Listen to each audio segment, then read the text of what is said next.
and thank you for joining me here on Sew Stitch Hex. Today I'm going to be interviewing Kaelan for swords and sword maintenance, which I brought my sword, which looks great out here in the park, you know. We discussed there's probably no direct law saying I can't have it here. It's for educational purposes.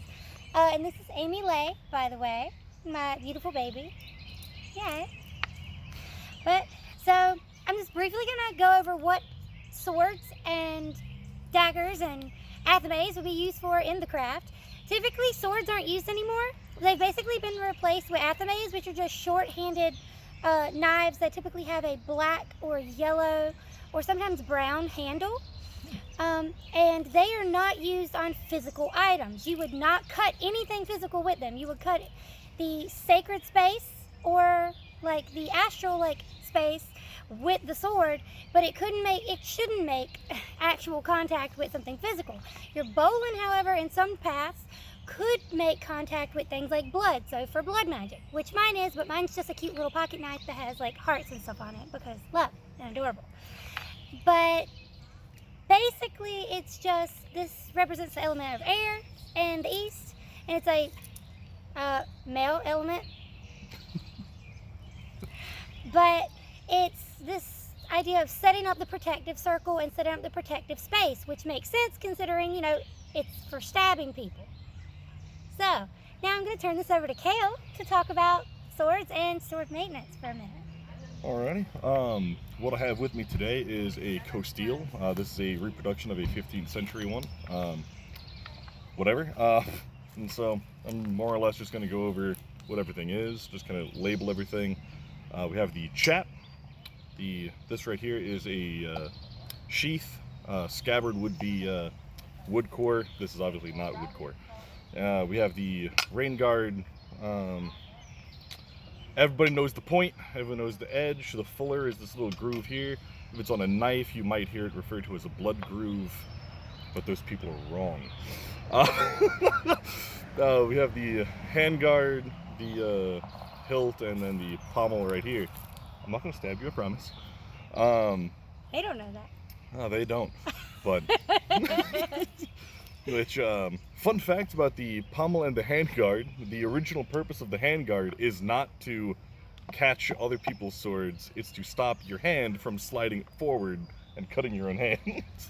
And then I know there is a very strange and outdated technique of taking the pommel off to throw at your opponent. But him rightly. But it takes an absurd amount of time to remove, and you would have died justly before having time to do it. Mm-hmm. Especially what's the name of them once they change so that they don't just like pop off? This? Yeah. This is the pommel. Most historical swords were peen blocked. This is a bad example. This one doesn't have a peen block on it, but usually the tang of the sword would go up through the hilt, through the pommel, and it would just be hammered down up there. And so it would be a little square peg usually. But if it doesn't have that, it would usually screw off. This one doesn't. It's held in there by rivets somewhere in there. I actually don't know. It's fun times. Fun times. Mystery. Exactly. Fun.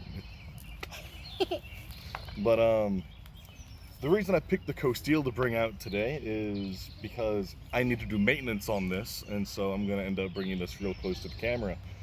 Oh boy. So you can see most of it is pretty shiny. There's a couple little things here and there that's wrong with it. And then you get down to the pommel, which is the part that comes in contact with my hand the most, and you can see it's got a lot of little rusty patches all the way over it, and it's darker than everything else. And that's because I mess around with it a lot, and my hand will usually end up going over the pommel. So I'm going to teach you guys how to not have that issue. Which there's several different methods. One is just keep everything oiled, keep it in cloth coverings, which my katana is. However, I would clean mine with like oil and then put it away and not mess it up. I need to clean it because it's got dust on it from where I just like to take it out and look at it because it's purple. She also keeps hers in a sword bag, which is fantastic. If you have the ability to get one of those, by all means do so. Pretty sure mine is fake silk, but we'll pretend it's real silk so it feels fancy. Amy wants to feel fancy. I was about to say it'll work regardless. What's that, regardless? Oh. But but personally, I like to treat everything with paste wax, which you can get. A nice name brand would be Renaissance Wax. You can find that online and in some hobby stores. You can get paste wax, which you can find in hardware stores as a wood finish. Believe it or not, it works because of what it is. Or you can go about it in a way that I think that your audience would enjoy, and that is making your own paste wax. This is made out of, this is just a puck, so you kind of know what you're getting into. This is made out of linseed oil and beeswax, and I made this one myself. This one's 2 ounces beeswax to 2 ounces of linseed oil. And that one is actually a little too firm for my purposes.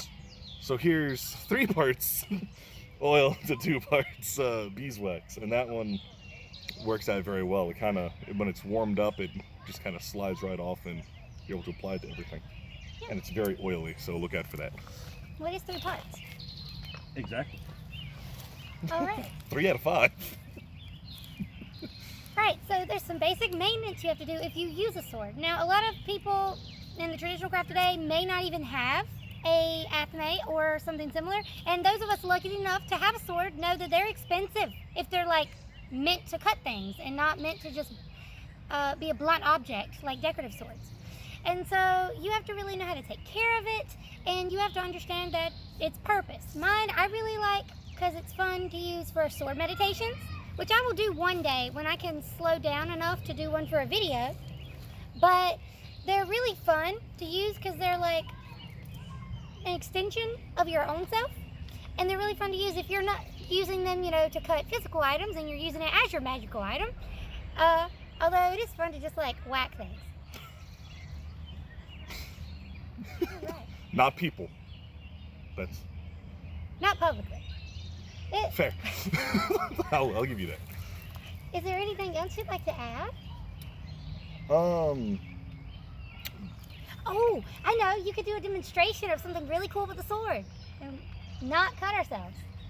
All right, well, mine is a sharp, because I'm a weirdo. I'm like a historian, and so all mine are sharp.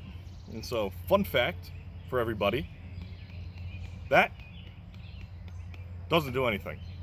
Hand's fine. But what does cut is any lateral movement. That bad. That's whenever you're throwing a cut, you're actually sliding it along the target, so that's actually what cuts. Yeah, So fun fact for everybody. However, the pokey bit always will poke. that's true. Look out for them pointy bits. All right. Thank you so much for joining me here on Sew Stitch Hex. It's been so fun talking about swords. It's an absolute pleasure to be here. And everyone just be safe out there. All right. Let me know in the comments below. Do you have a sword? Do you have an athame? Do you just use a pocket knife? I have that for my bowling because, I mean, it's really sharp. So it does the point of, like, pointing things, like me. Just like a prick, like a little diabetic poke thing. But, you know, do you have a sharp that you use, or do you use something symbolic of your athame or another symbol for the representation of air and the element pentacle, I guess? What do you use? What do you like about it? Do you not like weapons? All right, let me know in the comments below. Bye, you guys.